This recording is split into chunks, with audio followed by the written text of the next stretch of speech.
Welcome to the We Are VIP podcast. Each week, your host, Casey Hasten, Director of Recruiting at VIP, will bring you valuable insights from thought leaders, introduce you to incredible companies, and bring you tips for landing your dream job from our team of executive recruiters at VIP. And now, Casey Hasten.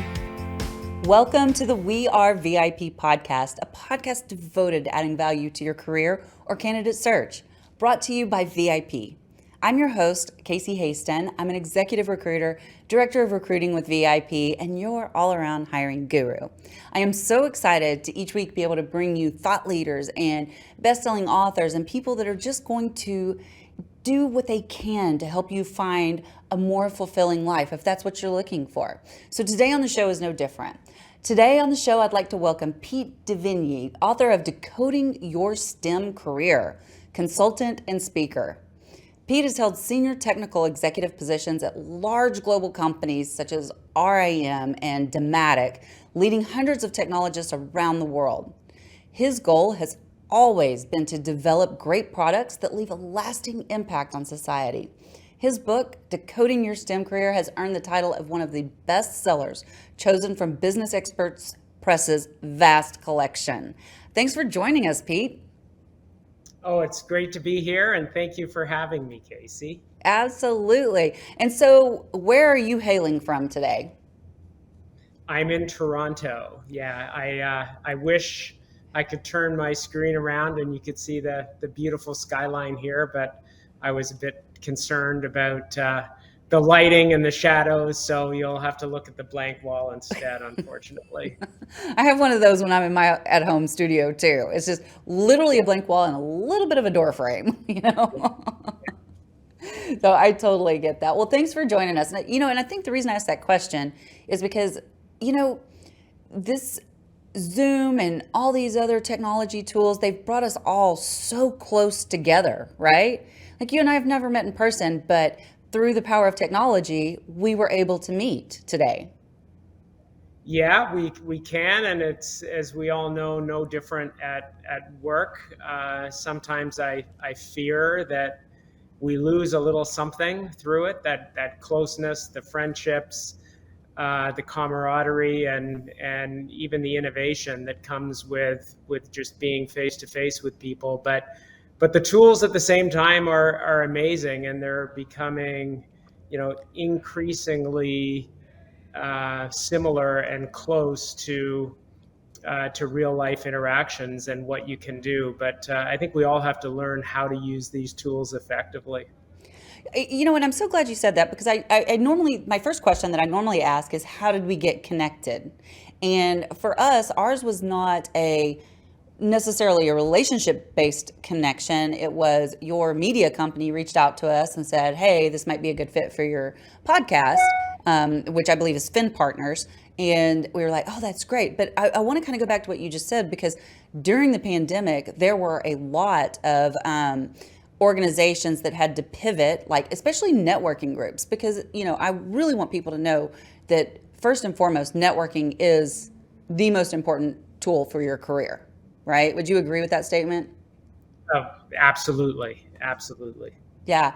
And we did the best we could during the pandemic. And I know that, I joined a networking group that was started out during the pandemic, so it's 100% virtual. But I also belong to a local organization that had to go virtual during the pandemic. And once we got back in person, I was just like, it's just a different energy, when you're talking about that face to face, like you were saying. Yeah, I think when you look back at a long career, and I worked for 37 years in a variety of corporate jobs at a variety of levels, and maybe the greatest joy that I felt coming out of that career are the human interactions that you have with people, which is face to face, and it's such a mind shift and a head shift, and that we have to go through to figure out how do we recreate that feeling over a long period of time, not the instantaneous or short-term gratification we get out of saving time by not having to drive into the office each day, but looking back over a long period of time, am I as satisfied working at home with limited face-to-face interaction as I would have been had I had a chance to be face-to-face with people day in and day out? And there are pros and cons, and I'm sure we'll talk about some of those pros and cons during the next little bit. But certainly, I think we have to be careful, and we need to find a way to maintain all the goodness that came with face-to-face interaction in our careers as much as in our personal lives. You know, that's so interesting that you say that, because I actually work a hybrid schedule right now. And so Friday through Monday, I'm at the house, and, my significant other travels quite a bit. So I'm usually there by myself with my two puppies, So I start talking to them like they're human by about Sunday, So, but it's so interesting, because when I get back to the office on Tuesday, I'm so excited. And I'm like gushing, and I'm like telling my coworkers, I'm like, I'm so glad to see you. And they're like, Casey, you just saw us last week. And I'm like, you don't understand. I'm so glad to be here with you today. And I mean, they're like, okay, good to see you too. I don't think they understand. And I think different people react differently to it. And, but I do think you have to really assess it over a longer period of time, and what the gains are and what the losses are. And it's hard to tell after a week or a month or even a year. I think the horizon we have to look at is longer than that. I absolutely agree. Okay, so Pete, tell me about yourself. What inspired you to write your book, Decoding Your STEM Career? So without too much detail or boredom, I'm an engineer by background. I would always classified myself as a good engineer, not necessarily a great engineer. There were certainly many people that I felt were stronger than me in whatever aspect of engineering I was working on at the time. But I did feel that I had an inherent set of skills that would allow me to be successful as a leader, as a manager. And so my focus was always to achieve results through leading others.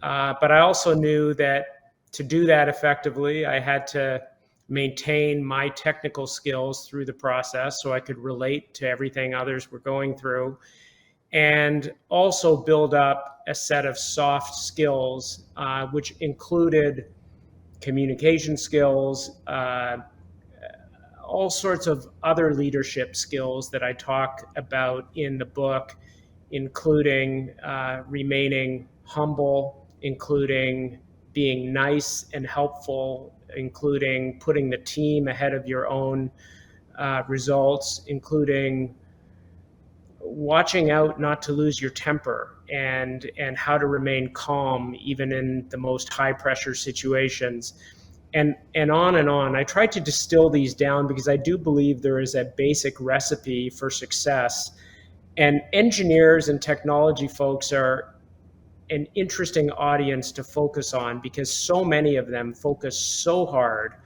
on purely technical skills. They don't learn a lot of these softer skills in university, and they have to learn it on the go, those that focus on it. And I realized that by really focusing on building up these skills, there's a tremendous advantage that you can gain in achieving a level of success that surpasses your own expectations. And it doesn't mean not focusing on the core individual contributor skills that you need, but knowing that that is only about 10% of what you need to truly, achieve a level of success that you aspire to achieve. I'm getting podcast bombed right now, so that's why you're seeing all the little gestures over here. We have a big window, and so every time somebody walks by the studio, they can look in, and they were making faces at me, so I apologize. No, not a problem. It's the fun of being in a studio, right? Okay, so for those of our audience that don't know, what does STEM stand for? So STEM stands for science, engineering, science, technology, engineering, and math. Get the acronym right. And there are somewhere in the order of 10 million STEM graduates globally every single year. And what motivated me to write the book was that many of these people who are entering the workforce have similar goals in terms of how to maximize their career success. Many of them aspire to become the technical leaders of our next generation, but they don't necessarily know how to achieve that level of success. One of my favorite authors is Malcolm Gladwell, and in his book Outliers, yeah, isn't he great? Mm-hmm. And you may or may not remember, in his book Outliers, he talks about this study, a scientific study that was done, that basically the summary of it was that if you have an IQ between 125 and 185, it has no bearing on the level of success that you will achieve. Success is determined by a wide array of skills, but it is no longer impacted by your IQ, which to me meant you have to be smart, but you only have to be smart enough. And once you've achieved a certain level of smartness, or you have a certain level of intelligence, it really is a question of amassing a wide array of additional skills that can be learned, but you have to focus on if you want to achieve a level of success that surpasses perhaps your own expectations.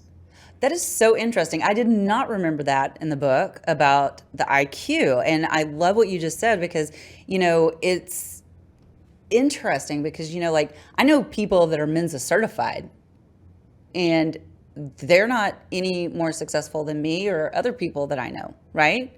That's an IQ of 161, I think. Totally right. I mean, I used to sit around and I may have been a senior executive in a particular company, and I would look around the people that I worked with, and I just thought to myself, these guys are so much smarter than I am. But they lacked, just either because maybe their own limitations, although that's rarely the case, or more that they just chose not to focus on building up an additional set of skills that would have allowed them to go further in their careers had they wanted to, or thought about it more. And I just believe that is true. And I think it's important to understand what they are early enough that you can actually start to work on them early, learn from your mistakes, try not to make the same mistakes over and over again, or even twice, and then get better. And slowly you get much more capable at so many different aspects that you maybe found yourself less capable in earlier in your career. Well, and I just want to point something out too, something that kind of along the lines of what you just said. It might not be that success looks the same to this person over here as it does to me, right? They may be perfectly happy just rising to that senior accountant level or that, manager level, but never going for that senior director level. And that's okay. Everybody has a different path. And, that's, I work with people all the time that they get to a certain level and they're like, I don't want that next level. I don't want that stress. So I'm happy right here. That's totally true. And it's also true, I believe, that many of the skills that enable you to move up, should you desire to, will also help you if you choose not to. And you are happy with whatever job you're doing or whatever level you have ascended to. And I certainly understand as well as anyone that there are good and bad that comes along with, that moving to the next level, and often it isn't immediate satisfaction that comes from it. It's more headaches and problems. But the skills you work at least enables you to move up should you desire to, and should that be something you're looking for. And I think there's a recipe for it, and that really was the motivation. After 37 years in corporate life, I learned a lot. And you asked what the motivation was for writing the book. It was to distill those learnings down into some relatively easy steps, based on real experiences, real mistakes, lots of mistakes, trying hard not to make those mistakes over again, and then just feeling myself getting better and better in those areas that I was terribly weak in earlier in my career. And I tell lots of stories about that to try to make it interesting and to try to make it relatable, whether to a technical audience or to a general audience. Well, and let's just debunk one, thought about your book. If I were to first look at this book, Decoding Your STEM Career, I would think, oh, this isn't for me. I'm not in technology. What would you say to someone that says that? Well, it certainly is, in my opinion, very relatable to anyone. I think we all have our own perspectives and stories to tell. My stories happen to be stories that a technical audience may relate to a little bit better, because the situations are the kinds of situations that they find themselves in every day. But the messages and the learning that comes out of the book certainly apply equally well to any audience, any career that somebody is focused on. And I think maybe we can all learn better from what technologists face sometimes, if for no other reason that we tend to frequently lack some of the skills because we've been so focused on technology earlier in our careers that we don't focus on all of these other things, and it takes us a little longer to learn them, perhaps. And certainly that was the case for me. Yeah, I think I shared with you that my dad's an electrical engineer, so I know you. I've been trying to work through that all my life. So is he. I won't comment on whether he's been successful or not yet, but he's a great guy. My dad's the smartest man I know in my life. So, all right. So one of the goals of your book is to teach readers the capabilities to move up that career ladder, or move up the ladder in their career, if I can talk, and reach their full potential. How did you discover these capabilities?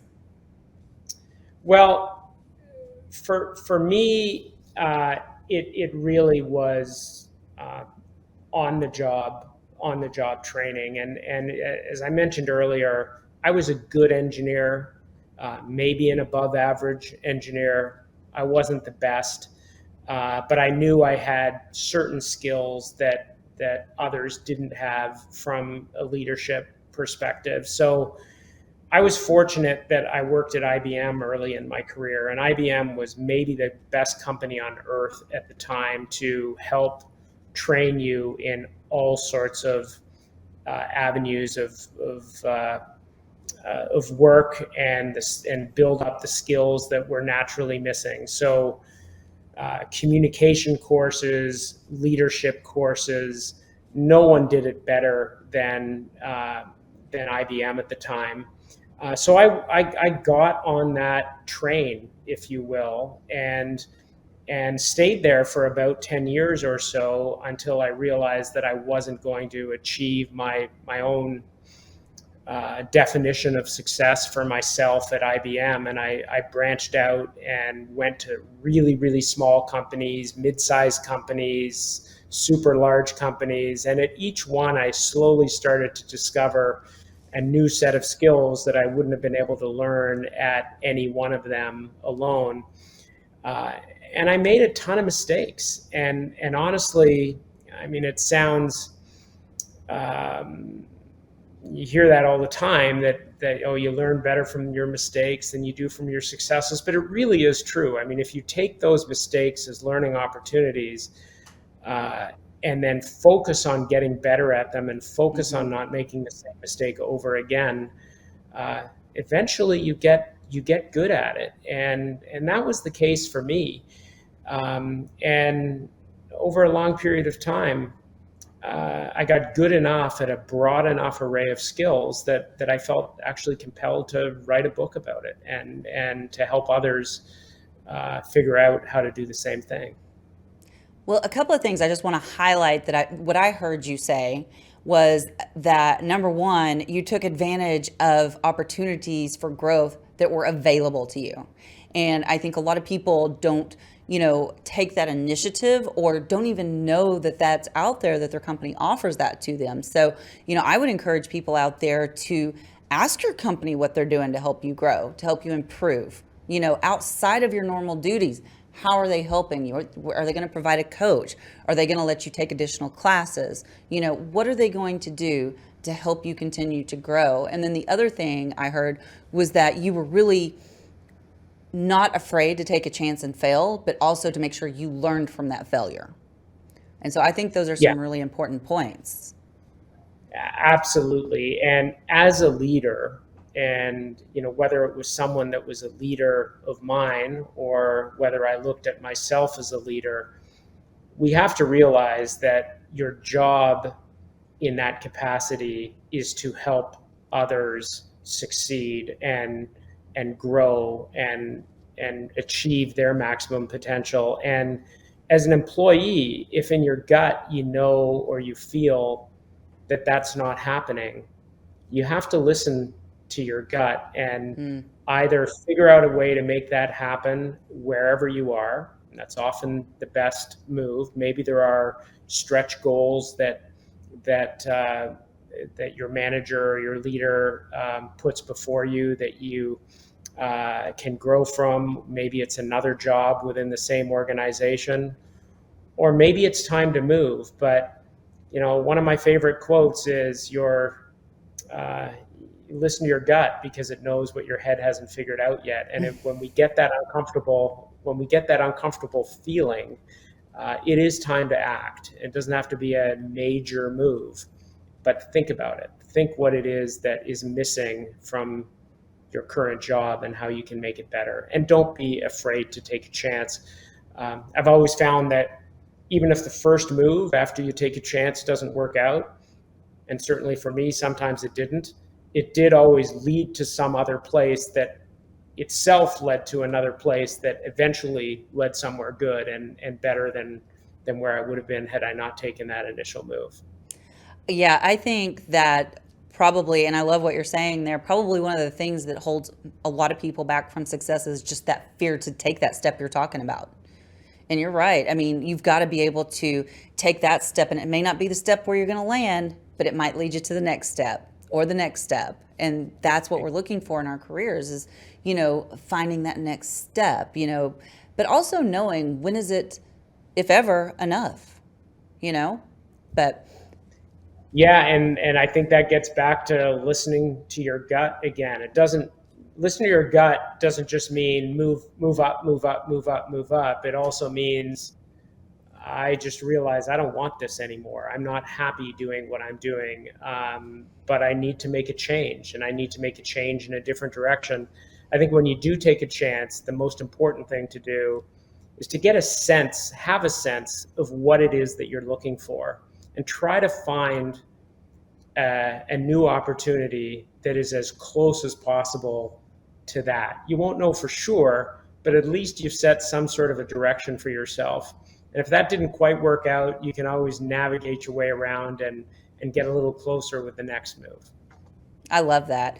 It's so interesting. And I talk about this a lot on the podcast because I think I am definitely the definition of a fluid career, because I've gone in so many different directions in my life, which is fine, but I have never regretted taking those steps that led me in a completely different direction, even away from my education, and so I I love what I do. And I encourage people that if they want to take that step in a different direction, don't let the fact that you went to school for one thing, but you really want to do this other thing, hold you back.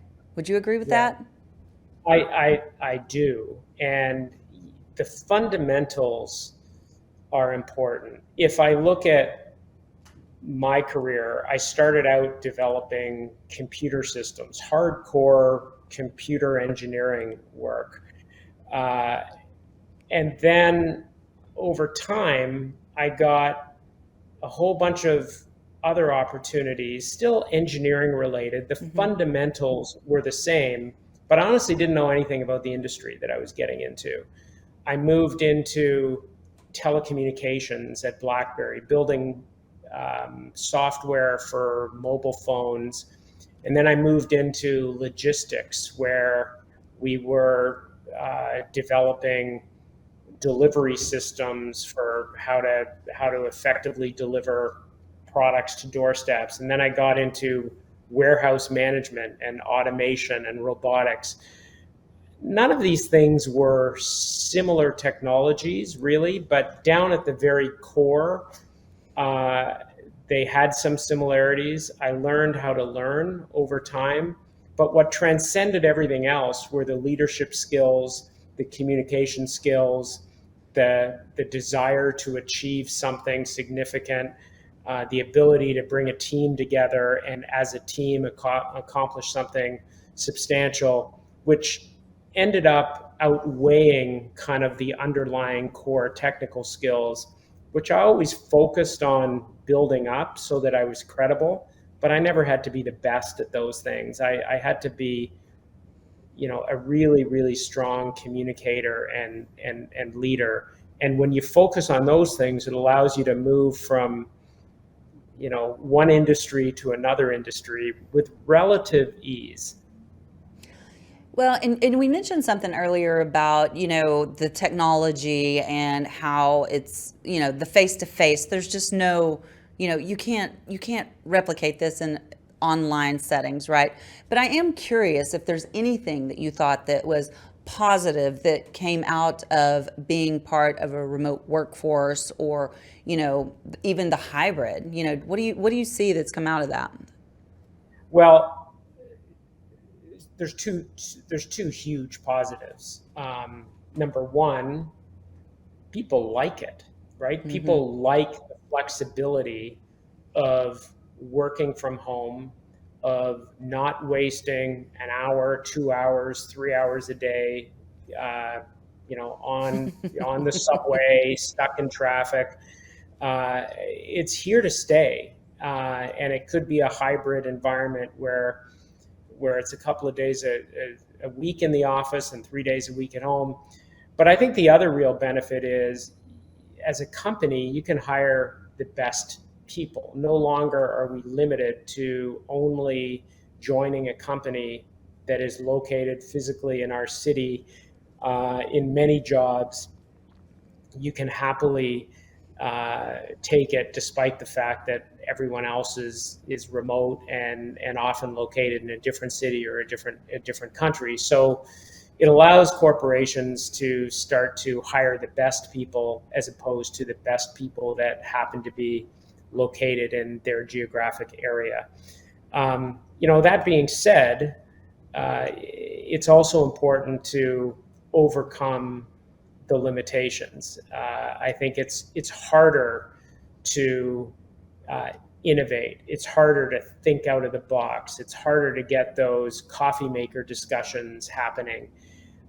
And that's why it's so important using these tools to make everyone that is cooperating towards a larger goal feel like first-class citizens. You can't attend a meeting and somehow get less out of it because you were remote and three other people were in the same room. Likewise, you can't feel that it's not worth going into the office because most people are remote anyway, and I'm not getting enough out of it. So using the tools effectively, and these tools are amazing.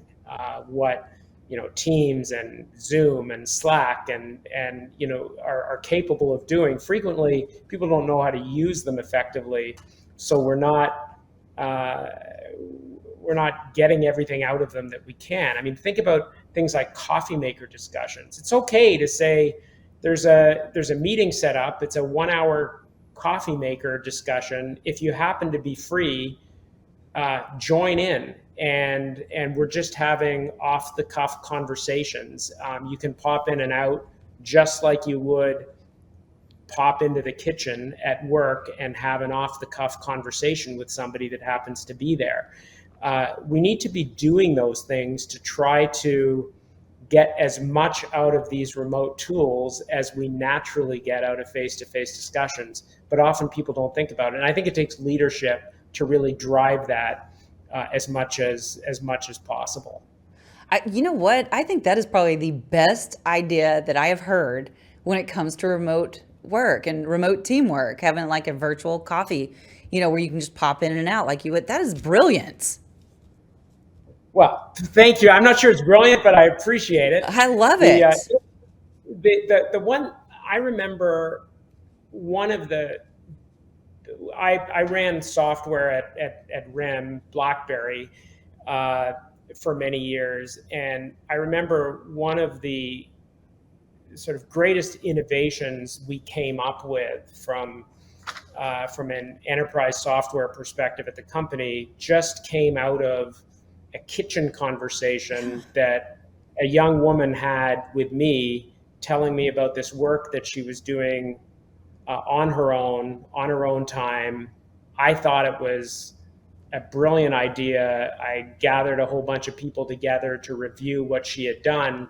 And it always stuck with me that had I not gone into the kitchen that day and just had an off-the-cuff conversation with her, that feature would never have materialized, because she kind of did it for herself as opposed to for the company. But we ended up putting a lot of priority on it, and it became a real featured capability of the BlackBerry device that is part of the next release, and always stuck with me, and something I tried to make sure we always did, and something I even focused on in these remote environments.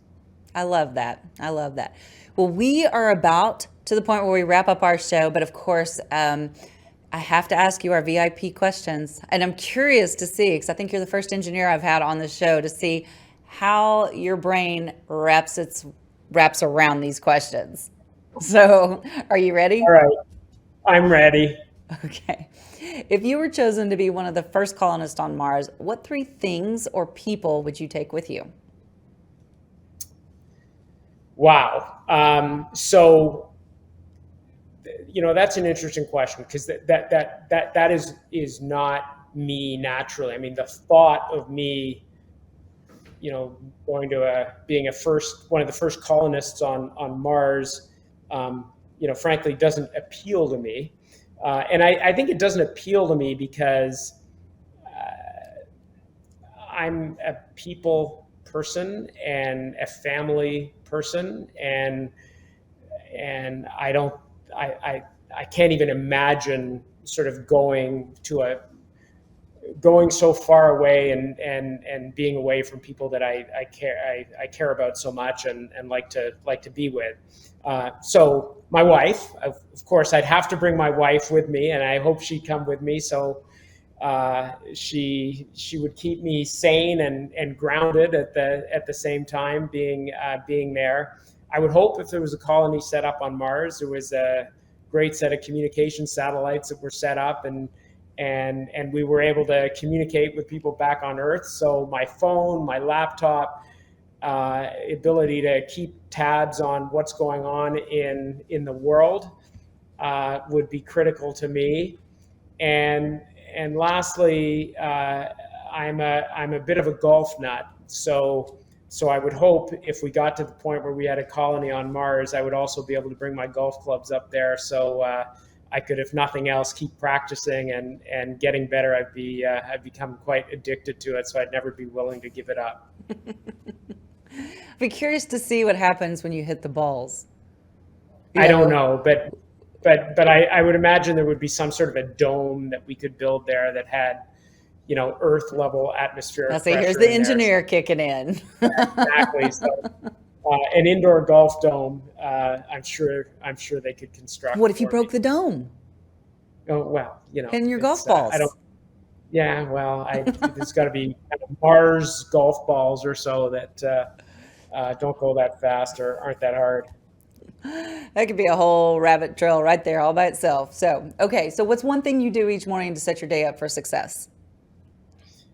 Honestly, for me, it's about having the first thing I like to do in the morning is just, it can be a small thing, but it's got to be something that I look forward. It might be just, I'm going to start my day having a great cup of coffee. It might be going out for breakfast. It might be, having a conversation that I really want to have, or it might be sitting down and getting a piece of work done that I'm looking forward to getting done. But I don't like to start any of my days unless it's something that I'm truly looking forward to getting going, and that puts me in a good mood for the rest of the day and more productive.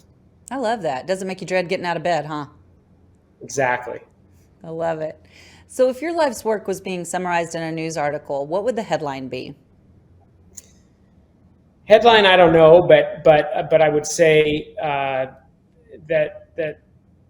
whatever success that I achieved in my career was through the success of others, through a level of kindness, listening well, and remaining humble through it all, and that's really what I've tried to focus on from throughout my career, is how to achieve as much success as possible through other people. That's beautiful. How do people find you if they want to connect with you? So my website, Pete Devenyi at petedevenyi.com, and I love hearing from people. I got all sorts of interesting blogs, articles, and various other engagements, and that are posted there, and they can contact me, and love to hear from them, and I always respond. So that's the easiest way. Very cool. Well, Pete, thank you so much for your time today on the We Are VIP podcast. This has been great. It's been a little bit different, but I think it was just enough different that it gives people a different way to look at their careers and look at ways to be very successful in their careers. So we really thank you for that. And I just have one last thing to say to you. You are a VIP.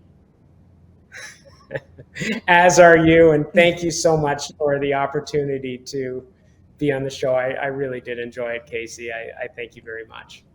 And that's a wrap for today.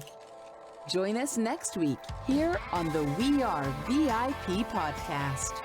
We'd love to know how we can help you be a VIP. To find out more, log on to wearevip.com.